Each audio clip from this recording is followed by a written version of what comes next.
しこかせてもらうぜ。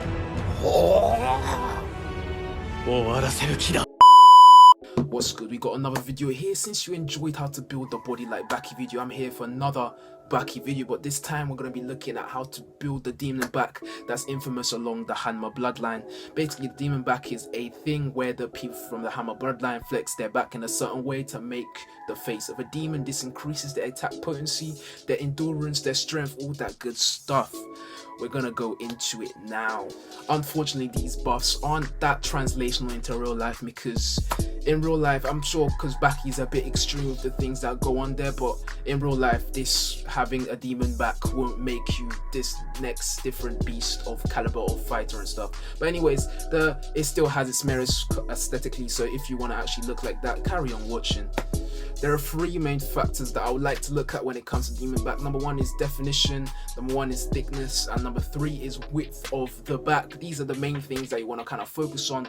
The first thing I'm going to look at is definition. I'm guessing no one's watching this video has the muscle mass of the Hanmas, but if you do, there's props to you. So I'm guessing in this scenario, cutting to get down to a low percentage of body fat isn't ideal. So the method we're going to take is a lean bulking approach. I've made multiple videos covering how to lean bulk, but the simple thing is that train with a progressive overload and eating a caloric surplus around 300 to 700 calories. Just experiment with this, because personally I don't gain weight that quickly, so I have to bump that up to around like 800 900 calories to see a difference in my size. But if you gain weight quite quickly, you might want to have like a low caloric surplus as well.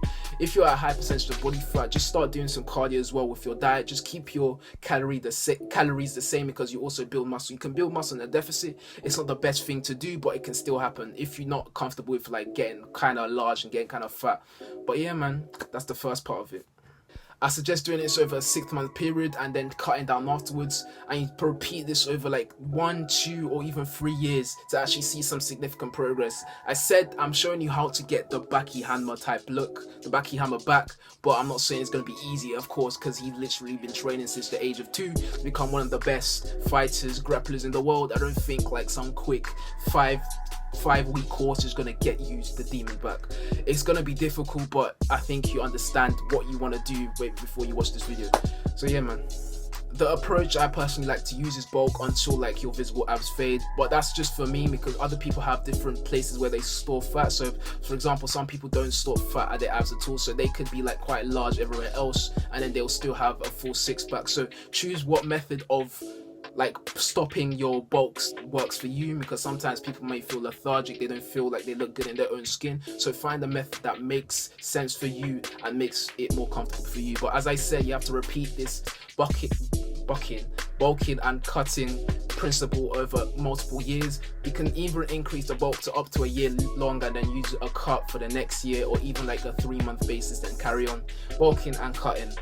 The thing is that I would usually recommend maintaining. A lot of people recommend that, or body recomposition, but I found that I was kind of lax. I wasn't kind of like focusing on a specific thing, so I kind of wasted time in the sense that I was just eating the same calories and training the same. I didn't really prioritize gaining muscle or losing fat, and that burnt a lot of time. I feel like if you dedicate a lot of time towards one specific goal, you achieve it more than diversifying your goals and trying to achieve both of them at the same time, if I'm making sense. Whilst undertaking the bulking approach, make sure to have a high amount of protein in your diet. I always bag on about protein. It's like a meme in the like fitness, bodybuilding, even just like fitness community, but it's actually needed. If you train, I've learned this hard way, if you train so much but you don't have your diet patterned, you don't have enough protein, not eating enough calories, you're not wasting your time, but you're not getting the maximum results as you would if you combine all the aspects of fitness together.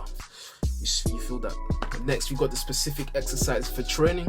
I can't lie, I'm gonna bang on about pull-ups again. Because of lockdown, the only real exercise I could do was pull-ups and chin-ups, and I made significant progress in my back during that lockdown period, over that 6-month period where we couldn't do anything.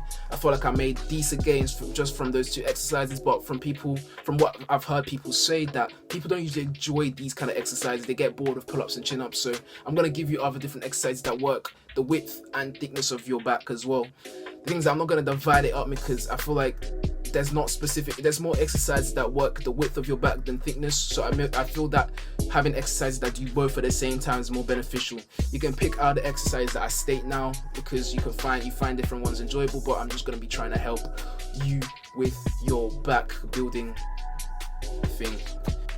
For the width, what I recommend is wide grip lat pull downs. I also recommend single arm rows, and I also recommend pull-ups as well.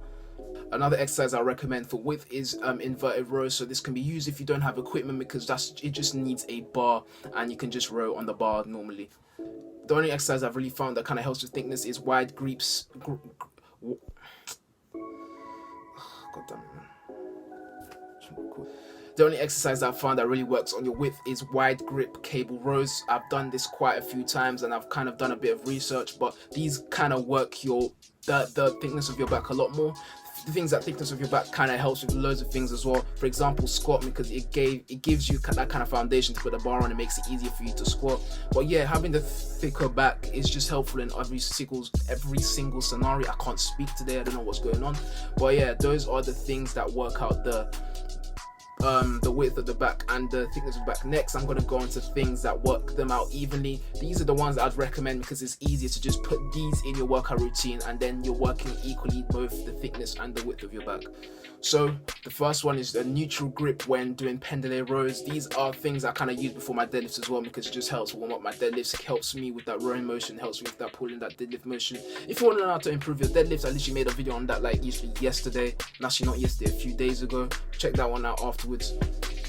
And the second one is a neutral grip for lateral pull downs as well. So these are exercises that people usually use anyway, so having a neutral grip for lateral pull downs is nothing too extreme. I feel like the pendulum rows, people don't really use that one, so that might be a new addition, might be a bit foreign in your workout routine, but I recommend them. That kind of closes the things I would recommend for the Yujiro Hanma or Baki Hanma. Actually, I kind of spoiled the new season, never mind. Baki Hanma back, but yeah, man. I hope you enjoyed. If you want a free training plan, I've got some link to the description. There's one that uses no equipment and there's one that uses equipment. If you've got any questions and consultations, my email is also in the description. Make sure to like, comment, subscribe, share the video, do all that good stuff. Anyways, I hope you man are enjoying your lives. Take care.